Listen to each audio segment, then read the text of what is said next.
Skorsing 1 kali 24 jam saya cabut. Sebelum sidang melanjut ke pemeriksaan saksi, kami panggil 5 saksi yang telah dipanggil secara sah. Kami panggil yang pertama Zani sebagai petugas keamanan kampus, kedua Farel sebagai dosen pengampu, ketiga Yasmin sebagai sahabat korban, Aura sebagai ahli forensik digital dan psikologi, dan terakhir Alia sebagai saudari pelaku. Sebelum memberikan keterangan dan kesaksian, para saksi akan diambil sumpah terlebih dahulu. Hakim anggota 2, silakan. Kepada para saksi, mohon berdiri dengan sikap hormat.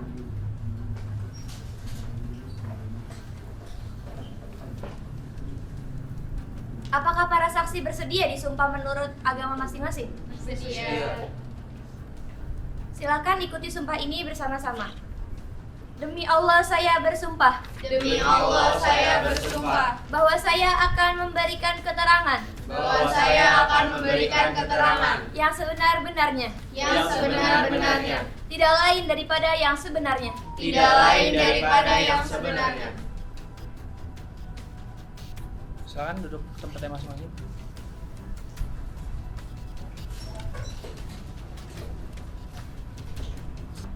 Silakan saudari saksi Zai maju ke depan dan menyampaikan keterangan Anda.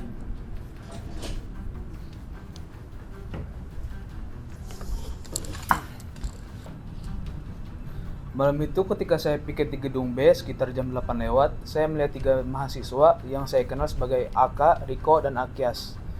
Mereka ada di tangga belakang. Untuk saudara Zahi, apa saja yang telah mereka lakukan? Mereka seperti memantau seseorang. Salah satu dari mereka memegang HP seperti merekam, tapi saya tidak langsung negur karena saya pikir mereka cuma hanya iseng. Tetapi mereka kelihatannya bersembunyi-sembunyian. Lalu, apa yang Anda lakukan setelah itu? Besoknya saya cek CCTV karena saya dapat laporan dari kampus dan ternyata benar mereka ada di situ saat Zahra keluar dari ruangan dosen. Apakah rekaman itu telah diserahkan ke penyidik? Sudah, rekamannya full, lengkap, tidak ada yang dipotong, wajahnya juga kelihatan jelas. Saudara saksi, apakah ada pelanggaran aturan kampus pada saat itu? Tidak secara langsung, tetapi mereka berada di area kampus di luar jam yang diperbolehkan tanpa izin. Dan posisi mereka pada waktu itu terlihatnya tidak seperti belajar. Silakan dicatat keterangannya. Terima kasih untuk saudara Zai. Silakan kembali ke tempatnya masing-masing. Untuk selanjutnya silakan saudara Farel maju ke depan dan memberikan keterangannya sesuai yang Anda ketahui. Saya adalah dosen pengampu dari mata kuliah Teori Hubungan Internasional yang mengajar kelas D pada prodi Hubungan Internasional. Memang benar di hari itu saya menjadwalkan beberapa pertemuan untuk beberapa mahasiswa untuk membahas revisian dari tugas mereka. Lalu, apa saja isi pertemuan Anda dengan Zahra? Pada hari itu isi pertemuannya kita hanya melakukan koreksian tugas terhadap tugas akhir Zahra, yaitu mengenai hasil analisis dan revisi dari tugas beliau. Apakah ada hal yang mencurigakan dalam pertemuan tersebut? Sama sekali tidak, karena itu murni diskusi akademik. Zahra datang sendiri, dia membawa hasil analisisnya, dan saya sebagai dosen pembimbingnya membimbing dia dan memberikan arahan. Apakah pertemuan itu direkam atau didokumentasikan? Sayangnya tidak, tapi saya punya data-data dari mahasiswa yang akan hadir di hari itu, termasuk Zahra itu sendiri, dan bisa saya serahkan ke pengadilan.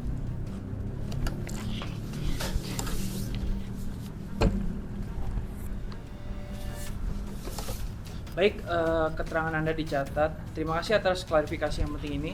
Silakan kembali ke tempatnya.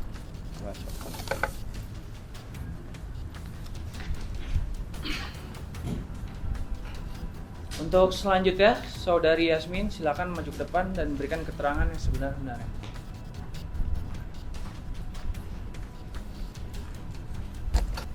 Terima kasih Yang Mulia. Di sini saya izin memberikan keterangan. Saya teman dekat dari korban. Malam hari setelah kejadian, korban datang ke kosan saya sambil gemetar.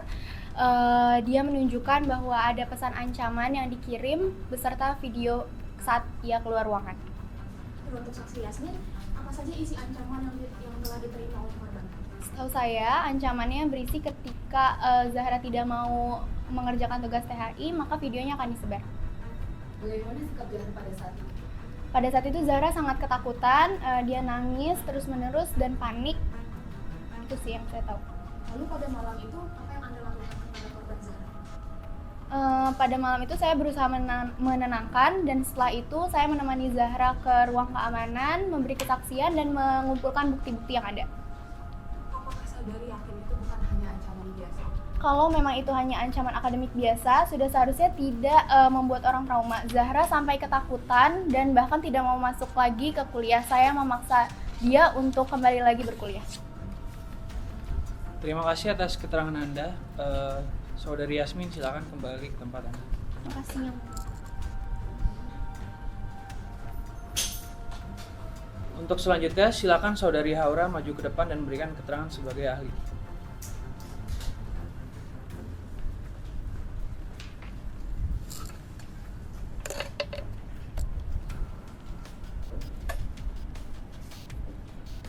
Saya dari tim forensik digital dan psikologi kampus. Kami menganalisis bahwa video tersebut memang berada di laptop terdakwa Akyas dan juga HP korban. Saudari saksi, apa temuan penting pada analisis tersebut? Pertama, video tersebut memang hasil rekaman dari area belakang kampus, dan file tersebut seperti yang saya sebutkan tadi ditemukan di laptop terdakwa Akyas dan sudah pada proses pengeditan, yaitu pemotongan durasi dan juga penambahan teks dan diunggah ke grup kampus. Apakah bukti yang Anda telah serahkan ke hakim telah bisa diverifikasi? Ya, dari format file dan juga timestamp itu menunjukkan bahwa video tersebut memang valid dan tidak ditemukan manipulasi konten, tetapi ada intensi framing negatif di dalamnya. Apakah tindakan itu bisa dianggap merugikan secara hukum? Sebagai ahli, sebenarnya saya tidak bisa menentukan aspek hukumnya, tetapi dari sisi digital forensik itu termasuk penyebaran tanpa izin yang berbasis pencemaran nama baik. Lalu bagaimana kondisi psikologis korban Zahra saat diperiksa? Zahra mengalami tekanan mental yang berat, gangguan tidur, dan juga bahkan saat kami wawancarai ia mengalami gejala kecemasan yang mendalam. Saudara saksi, apakah itu dampak langsung dari penyebaran video tersebut? Sangat mungkin, karena kejadiannya berulang dan berupa ancaman, dan tentu itu akan membuat korban merasa terancam. Baik, keterangan Anda dicatat sebagai keterangan ahli. Terima kasih, silakan kembali ke tempat Anda.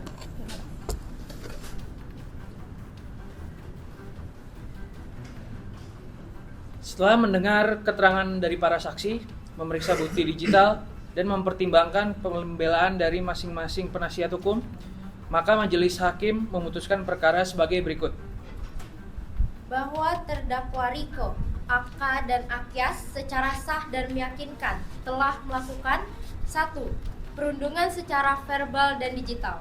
2. Melakukan rekaman tanpa izin dan menyebarkan konten digital yang merusak nama baik korban sesuai dengan unsur dalam pasal 27 ayat 3 UU ITE dan jungto pasal 310 KUHP. Namun, karena perkara ini diselesaikan dalam ruang lingkup akademik dan dengan pertimbangan edukatif, maka majelis menjatuhkan sanksi berbasis hukum etik kampus. Majelis menjatuhkan sanksi sebagai berikut. Yang pertama, skorsing akademik selama 2 semester terhadap ketiga terdakwa. Yang kedua, catatan pelanggaran berat dicantumkan dalam arsip akademik masing-masing. Yang ketiga, kewajiban mengikuti konseling psikososial selama masa skorsing. Yang keempat, permintaan maaf terbuka di depan umum kepada korban. Yang kelima, larangan mengikuti kegiatan organisasi dan kepanitiaan kampus selama masa sanksi. Kami persilakan ketiga terdakwa menyampaikan permintaan maaf kepada korban Zahra. Zahra, saya minta maaf. Ini semua atas kesalahan dan kekanak-kanakan kami. Kami menyesal telah melakukan semua hal ini. Kami percaya, kami sadar kalau misalnya ini bukan hanya sekedar tugas, dan kami juga sadar kalau misalnya ini pasti menyakiti perasaan dan nama baik kamu, jadi kami minta maaf.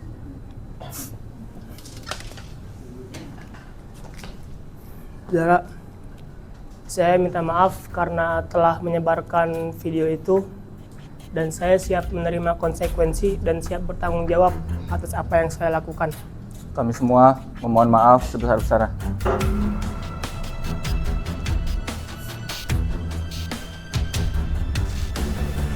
Terima kasih saudara terdakwa. Dengan ini saya nyatakan sidang ditutup dan dinyatakan selesai.